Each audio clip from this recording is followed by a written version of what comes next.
Shalom, selamat pagi saudaraku. Senang berjumpa kembali dalam acara Cafe Morning with God. Renungan pada pagi hari ini saya beri judul Andalkan Dia, andalkan Tuhan. Tapi sebelum kita mulai, kita yel-yel dulu. Patriot, never give up. Who? Korsa, Patriot.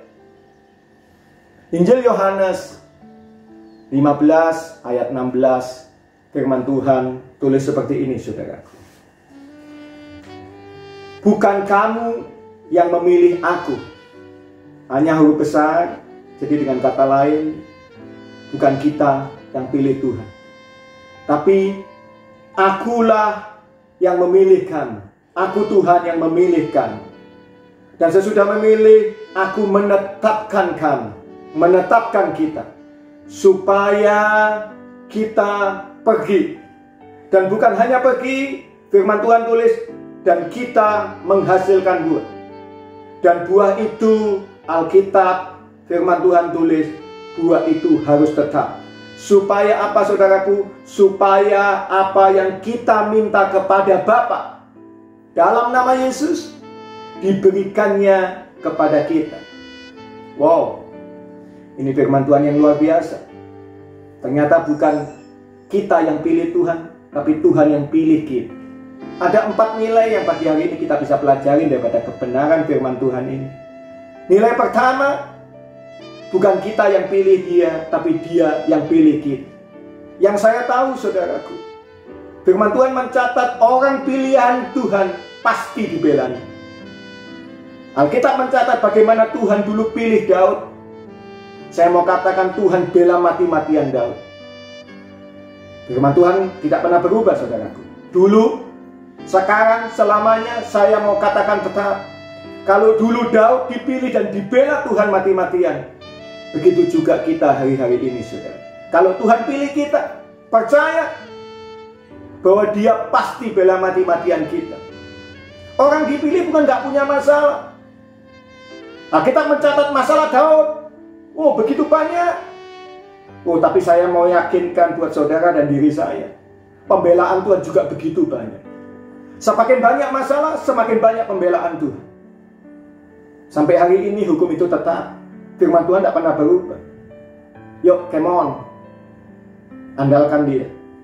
Percaya, lewati masalah, kekuatan saudara terbatas.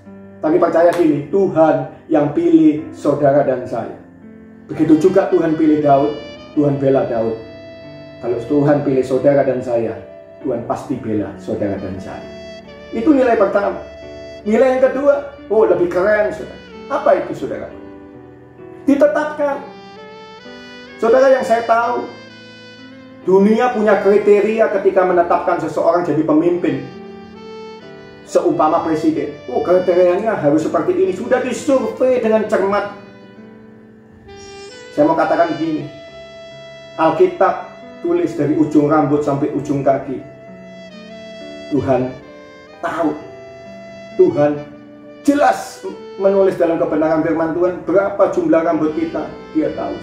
Dengan kata lain, saya mau katakan begini. Tuhan paling tahu batas kemampuan kita. Tuhan paling tahu talenta kita. Tuhan paling tahu lewat masalah ini hidup kita bukan jadi pecundang, tapi Tuhan mau upgrade jadi pemenang. Itu Tuhan yang paling tahu. Sudah disurvei. Percaya Alkitab, firman Tuhan tulis seperti ini. Pencobaan-pencobaan yang kita alami tidak akan melebihi kekuatan kita. Biarlah kebenaran firman Tuhan itu hidup dalam hidup kita, orang percaya. Tuhan pasti sudah survei batas kemampuan kita. Tuhan pasti sudah tahu batas kemampuan kita. Firman Tuhan tulis tidak akan melebihi kemampuan kita. Percaya, saudara. Tuhan itu Tuhan yang setia. Sekali Dia berjanji, Dia pilih kita, Dia bela kita. Percaya, kalau Dia survei hidup kita, tujuannya cuma satu, saudara. Supaya lewat problem, lewat masalah, itu mendewasakan kita. Dan ketika kita sudah jadi dewasa, secara iman, saudara, tentunya, saudara dan saya akan jadi pemenang, bukan pecundang. Nilai yang ketiga, yang luar biasa. ketika habis dan dipilih dan ditetapkan nilai yang ketiga, Tuhan perintahkan kita untuk pergi. Pergi untuk apa, saudara? Menghasilkan buah. Dan firman Tuhan yang luar biasa ditulis di situ, saudara. Buahnya harus tetap. Jadi nilai yang ketiga, saya mau katakan gini, Tuhan sudah pilih kita, Tuhan sudah tetapkan kita, bahwa kita diutus untuk pergi dan menghasilkan buah yang tetap. Dengan kata lain, buah kita, yaitu buah-buah roh kita, tidak terpengaruh situasi dan kondisi. Mungkin hari-hari ini di pekerjaan kita situasi dan kondisinya lagi tidak nyaman, lagi tidak enak, saudara. Tapi saya mau katakan, saudara, Alkitab mencatat bahwa kita tetap harus menghasilkan buah roh, tidak terpengaruh situasi dan kondisi. Bisa nggak, saudaraku? Sangat bisa. Kalau dengan kemampuan kita, ketika kita mungkin diproses di pekerjaan, mungkin ada masalah di kesehatan, mungkin ada masalah mungkin di rumah tangga, karena problem di ekonomi dan lain-lain, saudaraku. Kita merasa bahwa emosi kita tinggi. Tapi saya mau yakinkan gini, Alkitab mencatat, Dia yang pilih, Dia yang tetapkan. Ya, percaya begini, masalah ini nggak akan melebihi batas kemampuan kita. Kalau kita menjalaninya bersama dengan Dia, saya mau katakan kita pasti mampu. Kita pasti bisa untuk mempertahankan buah roh kita. Kalau kita sendiri, saya mau yakinkan nggak mampu, saudara.